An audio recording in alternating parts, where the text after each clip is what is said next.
A questão de número 86, ela foi objeto de questionamento no concurso da Defensoria do Estado do Amazonas no ano de 2010.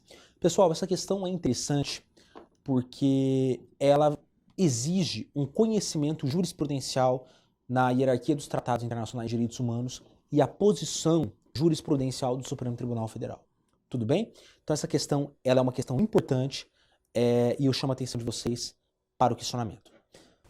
A respeito do status jurídico dos tratados internacionais que versam sobre matéria de direitos humanos, assinale a alternativa correta.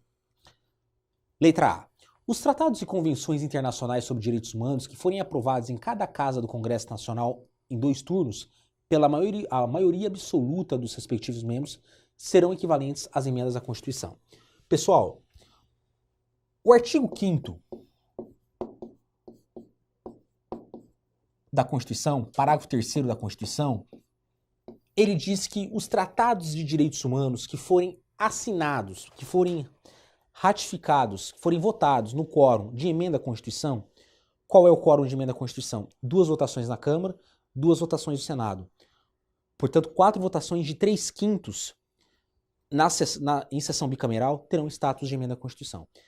A questão A, a alternativa A, ela está incorreta, porque aqui o examinador ele coloca maioria absoluta, só que na verdade o que disse a Constituição no artigo 5º, parágrafo 3º, não é a maioria absoluta. É um quórum específico de 3/5. 4 votações de 3/5. Portanto, a alternativa A ela está incorreta por conta desse quórum cuja observância é de 3/5. Pessoal, uma outra questão importante que nós precisamos diagnosticar é que o Supremo Tribunal Federal, a partir de um recurso extraordinário 466343 de São Paulo, o Supremo Tribunal Federal ele criou um precedente muito importante e que vem sendo cobrado de forma exaustiva nos concursos públicos. O que disse o Supremo Tribunal Federal? Naquele caso, o recurso extraordinário 466343, ele versava sobre a figura do depositário infiel. E a figura do depositário infiel é uma figura questionada na legislação brasileira, porque nós temos o artigo 5º da Constituição e o Código Civil que asseguravam a prisão depositária infiel, e nós temos a Convenção Americana de Direitos Humanos que veda a prisão depositária infiel. Nesse caso, pessoal, o Supremo Tribunal Federal, ao julgar o recurso extraordinário 466343 de São Paulo, disse o seguinte: ora, muito embora a Convenção Americana de Direitos Humanos seja um tratado materialmente constitucional, mas formalmente não é constitucional, porque a Convenção Americana, pessoal, ela foi votada, ela tem matéria constitucional, porque é de direitos humanos, só que ela não foi votada com quórum do artigo 5º, parágrafo 3º. Portanto, ela não tem forma, procedimento de Constituição, procedimento de emenda à Constituição. Mas disse o Supremo, pelo simples fato desse tratado ser de direitos humanos, aqui nós damos a ele status de norma supralegal. Ou seja, o que seria uma norma supralegal? É um tratado que está abaixo da Constituição e acima da legislação infraconstitucional. Tudo bem?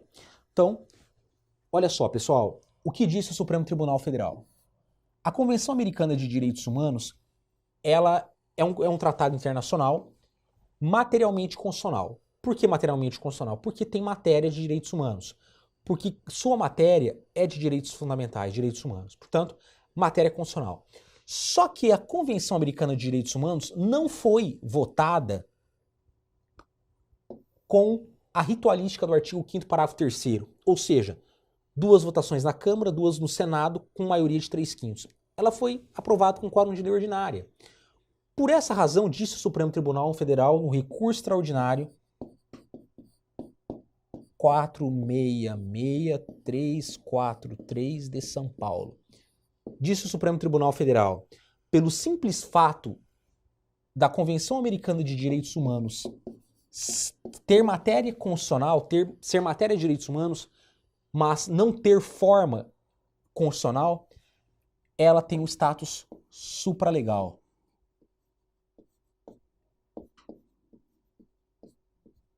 O que é a supralegalidade?